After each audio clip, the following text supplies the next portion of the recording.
नमस्कार मित्रांनो, मी योगेश परब आपल्या सगळ्यांचं स्वागत करतो आपल्या लाडक्या चॅनलवर। आणि आज आम्ही तुमच्यासाठी घेऊन आलेलो आहोत अगदी साधी, सोपी आणि झटपट होणारी वांग्या बटाट्याची भाजी। तेव्हा ही भाजी कशी करायची यासाठी आमचा व्हिडिओ शेवटपर्यंत नक्की बघा। व्हिडिओ आवडला तर व्हिडिओला नक्की लाईक करा आणि चॅनलला सबस्क्राईब करायला विसरू नका। मी आज तुम्हाला वांग्याची साध्या आणि सोप्या पद्धतीने पटकन होणारी भाजी कशी करायची ती मी कशी करते ते दाखवणार आहे। तर वांगी बघा वेगवेगळ्या प्रकारची असतात। ही आता काटेरी जांभळ्या कलरची काटेरी वांगी आहेत, अजून हिरव्या कलरची वांगी असतात, लांबट जांभळी पण वांगी असतात आणि हिरव्या कलरची पण मोठी वांगी असतात, पण त्यातल्या त्यात बिया कमी असणारी ही वांगी, ही जांभळ्या कलरची आणि शिवर काटे असतात बघायला, अशी वांगी आपण घ्यायची। ही मी पाव किलो वांगी घेतली आहे आणि त्याची भाजी तुम्हाला मी दाखवणार आहे। भाजीत मी ह्या भाजीमध्ये आता 3 वांगी आहेत ना, त्याच्यावर हा एक छोटासा मीडियम आकाराचा छोटासा मी बटाटा घेतला आहे, तो बटाटे घालणार आहे आणि ह्या एक टोमॅटो। आता टोमॅटो घेताना काय याच्यातल्या बिया साऱ्या मी काढून घेतल्यात, कारण ह्या टोमॅटोच्या बिया ह्या ना काय नेहमी काढून घ्या, ह्या बिया खूप पचायला कठीण असतात आणि ह्या आपल्या म्हणजे ज्यांना युरिन स्टोन वगैरे आहे त्यांनी तर ह्या बिया खाऊच नाही। आणि वांग्यातल्या म्हणून बिया सांगितलं, म्हणजे वांग्यात बिया नसणाऱ्या वांगी का घ्यायची, तर ही वांग्याच्या बियासोबत पचायला खूप कठीण असतात, म्हणून ते आपण वांगी म्हणजे बिया नसणारी म्हणजे कोवळी असतात वांगी आणि बिया नसणारी वांगी घ्यायची। आणि हा एक मी कांदा घालणार आहे फोडणीसाठी। तर पहिल्यांदा मी काय करते, ही वांगी मी कापून घेते। आपल्याला हवी त्या आकारामध्ये आपण फोडी करून घ्यायच्यात वांग्याच्या।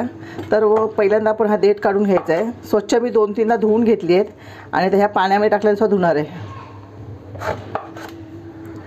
हे बघा असं पण बघा, ह्याच्यात असं काळं वगैरे असेल ना, याच्यात बिया कमी आहेत बघा, ह्या दिसता येतात तुम्हाला। तर आपण त्यातलं काळं आहे ते काढून टाकूया। दुसरं वांगं पण असंच घ्यायचं आहे, पहिल्यांदा 2 तुकडे करून बघायचं आतमध्ये काय आहे का वगैरे, कीड वगैरे असतात वांग्यात, किडी असतात त्या, म्हणून त्याच्यात हे बघा आहेत बिया, पण त्या कोवळ्या आहेत बिया ह्या।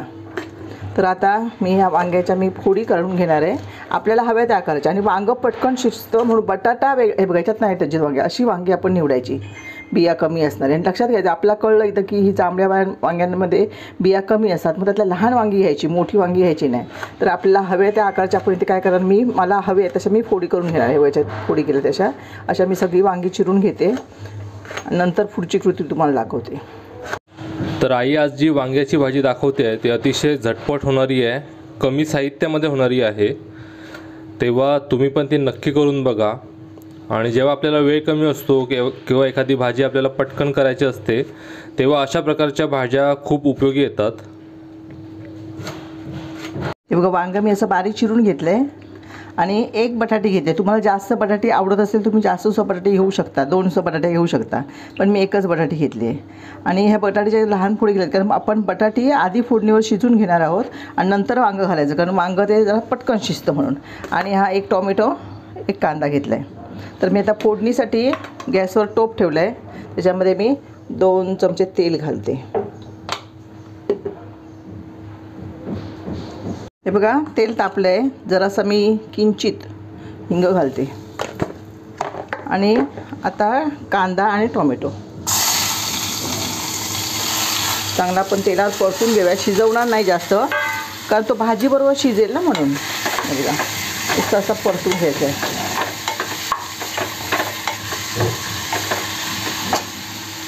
आता ह्याच्यामध्ये थोडीशी हळद घालते, चिमूटभर हळद, का आमच्या मसाल्यामध्ये हळद आहे।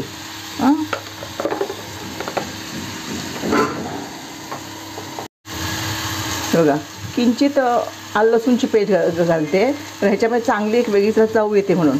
आता ही पण चांगली आपण तेलावरती हळद आणि सगळं हे परतून घेऊया आणि नंतर मग ह्याच्यामध्ये मसाला घालायचा, जो आमचा मालवणी मसाला आहे ना तो घालणार। मिरची टाकून पण करणार, पण ह्या जांभळी वांगी आहेत ना त्याची भाजी मिरची टाकून बरी होत नाही, हिरव्या वांग्याची मिरची टाकून भाजी बरी होते, म्हणजे आपण मसाल्याऐवजी मिरची असं। तर आता मी त्यामध्ये जशी आपल्याला तिखट हवी असेल तर त्याप्रमाणे, कमी तिखट हवी असेल तर त्याप्रमाणे आपण काय करायचं, आपल्या तुमच्या चवीनुसार आपण मसाला घालायचा आहे। मी आता हा म्हणजे थोडासा 1.5 चमचा पण नाही, 1.25 चमचा मसाला घातला आहे, तो चांगला परतून घेते। आणि त्याच्यामध्ये बटाटे घालणार आहे, पहिल्यांदा बटाटे साधारण कच्चेच, म्हणजे थोडेसे कमी शिजले ना, म्हणजे आपल्याला वाटतं की शिजत रंग बदलतो त्याचा, की मग आपण त्याच्यामध्ये काय करायचं, वांगी घालायची आहे। तर आपण हे चांगले तेलात परतून घेतले। आता त्याच्यामध्ये मी पाणी घालते हे बघा मी पाणी घालते हां, तर बटाटे शिजायला हवेत ना म्हणून. पाणी घातल्यावर चांगलं ढवळायचं आणि मीठ घालायचं, चवीनुसार आपण मीठ घालायचं आहे, कारण बटाट्याला पण मीठ लागलं पाहिजे ना, म्हणून आपण आधी मीठ घालणार आहोत. पाणी साधारण अर्धा ग्लास. हो, अर्धा ग्लास घातला आहे. बटाटे शिजायले की मग ही भाजी वांगी आहेत ना ती पटकन शिजतात. बघा आता मी याच्यावर झाकण ठेवणार आहे आणि त्याला चांगली वाफ देणार आहे. मी शिजून घेणार आहे ते. बघा 5 मिनटं झालीत, आपण बघूया बटाटी आपली शिजली काय. बघा पाणी पण आटलं आहे.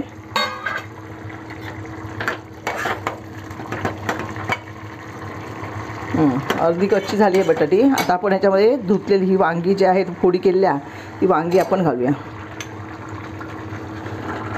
त्या वांग्यामध्ये ना पोषक घटक कमी असतात समजलं ना, पण तरीसुद्धा ही भाजी आपण जर खाल्ली तर मग असं म्हणतात की कॅन्सर जो आपला होतो त्याच्यापासून आपल्याला ह्या वांग्याच्या सालीमध्ये ना चांगले घटक असतात. त्यामुळे ज्यांना म्हणजे कॅन्सरपासून लांब राहायचं असेल तर आपण म्हणजे 15 दिवसात एकदा भाजी वांग्याची खायला हरकत नाही. काही लोक होणार हे वांगी खाल्ल्याने वात होतो, म्हणजे असं म्हणजे काय समज आहे ते डॉक्टर सांगतात वांगी जास्त खाऊ नका ज्यांना वात आहे त्यांनी, तर त्याच्यासाठी म्हणून आपण 15 दिवसात एकदा भाजी खायला हरकत नाही. त्यामुळे पोषक घटक कमी असतात. काय छान लागतं, वांग्याचं भरीतही छान लागतं, वांग्याची भाजी किंवा भरलेली वांगीसुद्धा छान लागतात, त्याच्यावर आपल्याला एक घास जास्त जातो.